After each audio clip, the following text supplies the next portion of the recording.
ख़वातीन पर तशद्दुद के हवाले से आज हम डिस्कस कर रहे हैं। दुनिया भर में जी ख़वातीन के ख़िलाफ़ तशद्दुद जो है एक संगीन मसला बन चुका है। डोमेस्टिक वायलेंस की बात की जाए, ये एक इतना इम्पॉर्टेंट टॉपिक और इशू है जिस पे जितनी बात की जाए उतनी कम है।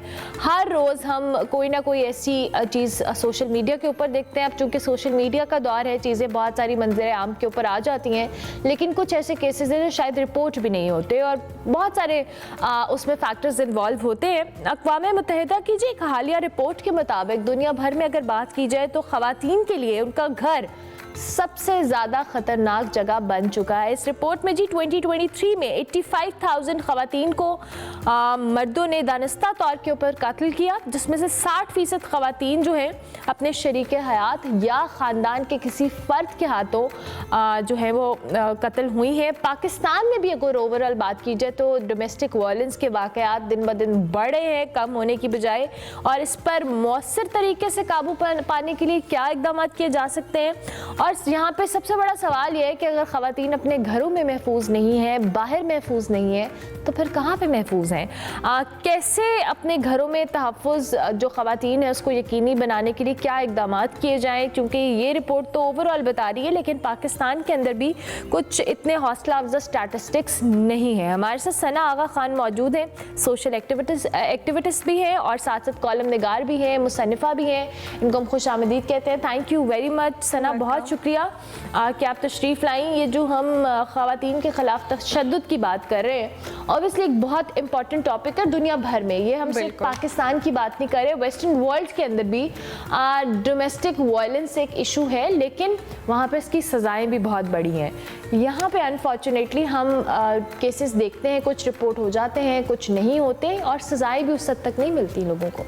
बिल्कुल ऐसा ही है, मगर अब कुछ टाइम से, जब से ये सीएम मरियम साहिबा बनी हैं, कुछ चीज़ें एक्टिवेट हुई हैं, कुछ ज़्यादा एक्स्ट्रा ऑर्डिनरी चीज़ें जो है ना वो एक्टिवेट हुई हैं। आपने बिल्कुल सही कहा कि कुछ चीज़ें रिपोर्ट ही नहीं होती। रिपोर्ट होना तो दूर की बात, कुछ चीज़ें घर वालों को ही सही से मालूम नहीं होती। घर वालों को एक हमारे फिनोमेना ये है कि घरों की तरबियत ये है कि बेटियों को बताया जाता है, समझाया जाता है कि बेटे जो भी हो अपने घरों की बातें अपने घरों तक रखा जाए। अब ये जो मामला बाहर निकलते ही नहीं है, पता ही नहीं होता, अचानक से पता चलता है कि किसी घर में तशद्दुद हो गया या किसी खातून को मारा गया या खुदा न खास्ता मर्डर हो गया, तो ये एक दिन की स्टोरी नहीं होती है। इसके पीछे एक बहुत लंबी स्टोरी होती है जो वो ख़वातीन छुपा जाती हैं या किसी से बात नहीं करती या उन्हें डराया धमकाया जाता है कि आपने ये बात बाहर निकल के नहीं करनी किसी के साथ। ये घर के पर्सनल मैटर्स हैं, ये वो मैटर्स हैं जिनको डिस्कस नहीं करते बाहर निकल के। इस वजह से ये चीज़ें ज़्यादा हाईलाइट होती हैं। अच्छा सना, अभी आपने खुद भी बात की कि हमारे यहाँ घरों में ये तरबियत होती है।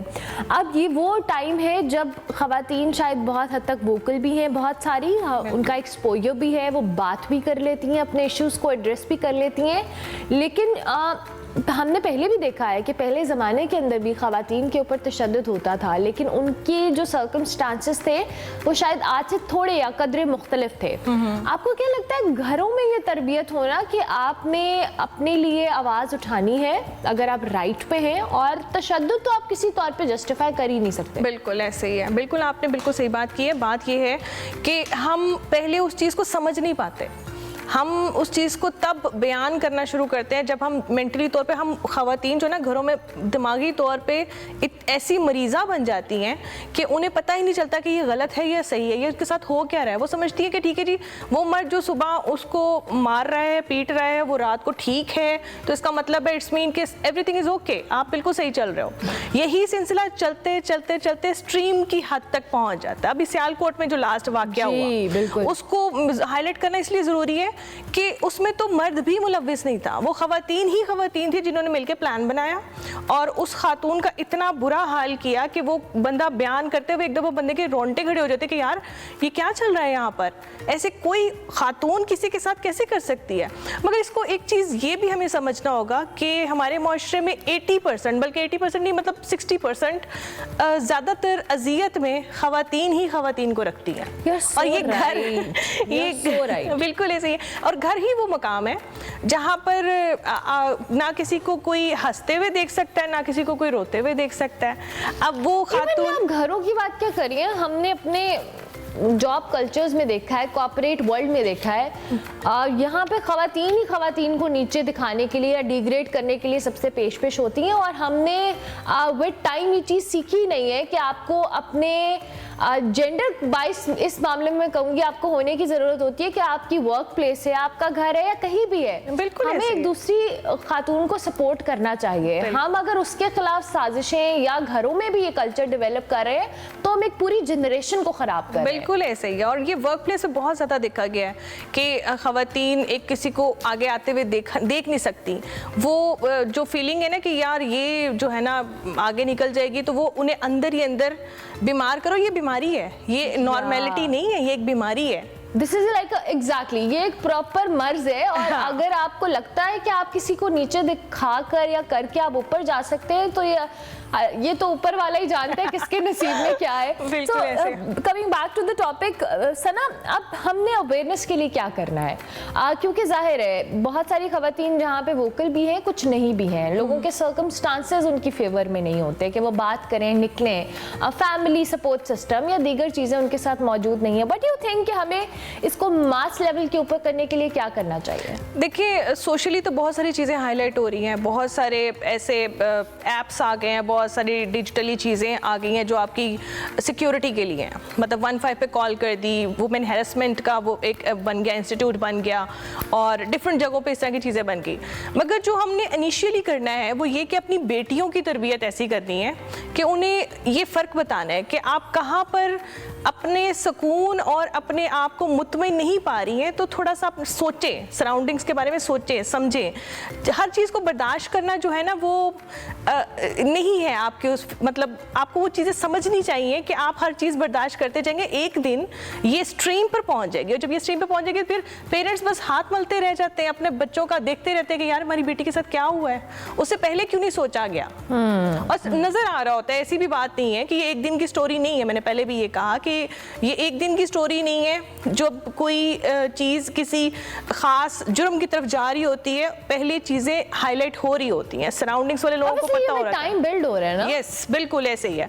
मगर सबसे पहली जो बात यह है कि माओं को अपनी बेटियों की तरबियत ऐसे करनी चाहिए कि उनको ये भी नहीं कि अपने घर ख़राब कर लें या जो भी मामला है, मगर समझना चाहिए कि क्या चीज़ गलत हो रही है और उसको बताना चाहिए, अपनी पेरेंट्स से डिस्कस करना चाहिए, अपनी बहनों से डिस्कस करना चाहिए।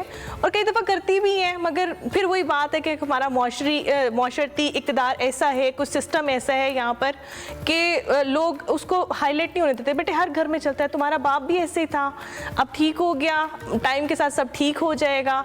ये जो फ़िक्रें हैं ना, ये किसी भी खातून को जब खुदा न खास्ता पता चलता है कि उसकी डेथ हो गई है या उसका मर्डर हो गया है, तो ये उस बंदे को जिसने ये लफ्ज़ बोले थे क्या जहनी मरीज नहीं बनाएगी? वो उसको बार बार पिंच कर है कि यार आप वापस जाओ। और ये जो जनरेशनल ट्रॉमास होते हैं, ये आप अपने बच्चों में अगर ट्रांसफ़र करें तो आप ये मत भूलें कि ये बच्चे सिर्फ कैरी करेंगे, ये आगे से जनरेशन्स कैरी करती हैं। अगर किसी का वालिद ऐसा था या किसी का हस्बैंड ऐसा था या किसी का भाई ऐसा था, तो आप ये ज़रूरी नहीं है कि वो सिर्फ उस हद तक, उसकी ज़ात की हद तक, वो अपने बच्चे जब अपने वालिद को ऐसा करते हुए देखते हैं तो वो सीखते हैं। जो what goes around comes around in any form. आप अगर वायलेंस की बात कर रहे हैं, आप वैसे मेंटली टॉर्चर करना, हम तो फिजिकल अब्यूज़ की बात कर रहे हैं सना, यहाँ पे ख़वातीन मेंटली बहुत ज़्यादा अब्यूज़ होती है। और ये एक इतना इम्पॉर्टेंट इशू है जिसको शायद हम सिर्फ फिजिकली चैलेंज जो कह लेना उस पर बात करते हैं कि जी फिजिकली उसने मारा पीटा या कुछ ऐसे किया। मेंटली टॉर्चर करना इज अनदर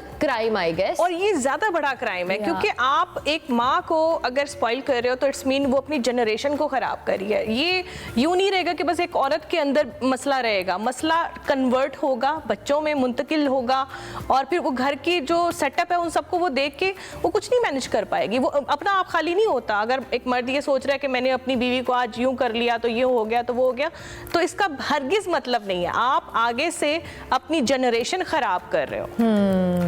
अच्छा सना, अब ये तो आपने बात की कि हमने केसेस पे और इक़दाम तो हैं, लेकिन अब इसमें एक फैक्टर ये भी आता है कि हमने सज़ाओं का तयन भी सही तरीके से नहीं किया हुआ। हम जब वेस्टर्न वर्ल्ड की बात करें, हालांकि ये सिर्फ हमारे मुल्क में या इसी साइट पे नहीं है कि जो फिज़िकली अब्यूज़ किया जा रहा है ख़वातीन को, वेस्टर्न वर्ल्ड में भी डोमेस्टिक वायलेंस बहुत ज़्यादा है, लेकिन एटलीस्ट उनको पता है कि उन पे पेनल्टीज, उनकी सज़ाएं इतनी संगीन है कि अगर वो ये काम करेंगे तो उसकी सज़ा भी उनको मिलेगी। बिल्कुल।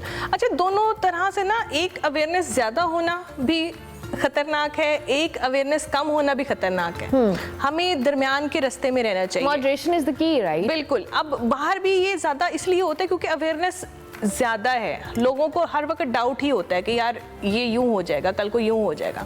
यहाँ पर अच्छा, अब मैं last time safe city authority की बात बता रही हूँ कि वहाँ पर 20 लाख्स जो है ना केसेस वुमेन हैरेसमेंट के वहाँ पर रिपोर्ट हुए हैं। ठीक है। अच्छा, ये वो हैं जो रिपोर्ट हुए हैं। उसके अलावा अभी अब पता नहीं कितने होंगे जो भी मामला आते हैं, मगर अब एक्शन यूँ क्विक हो रहा है। क्यों?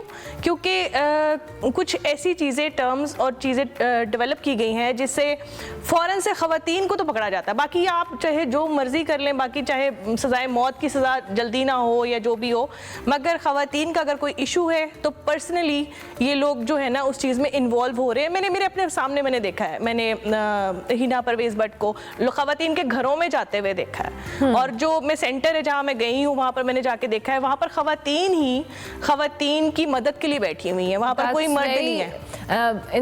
इंस्पायरिंग भी है और मुझे लगता है अच्छी बात भी है कि ख़वातीन के हवाले से अगर काम हो रहा है, but at the end of the day it's all about awareness और टेकिंग स्टेप्स। आपको इस हवाले से इकदाम करने हैं, क्योंकि हम डोमेस्टिक वायलेंस जैसे टॉपिक को या इशू को इस तरह से साइड पे रख के नहीं फोकस में, जब तक हम इसको फोकस में नहीं लाएंगे तब तक चीज़ें शायद सॉर्ट आउट नहीं होंगी। और फैमिलीज़ या मदर्स या जो भी ख़वातीन हैं, बुजुर्ग ख़वातीन हैं, अगर वो अपनी बच्चियों को ये कहती हैं कि जी अब तो तुम्हारा जनाजा ही आएगा उस घर से, तो प्लीज़ ये सोच को बदलें। आपकी वो मैंने कहीं ऐसे किसी मूवी में ही सुना था कि a divorced daughter is better than a dead one. Yes. So it's better कि आप अपनी बच्ची की जान बचाएं, ना कि आप उसको इस हवाले से कहें कि भाई जैसे भी हाल में है रहो। थैंक यू वेरी मच सना, बहुत शुक्रिया कि आपने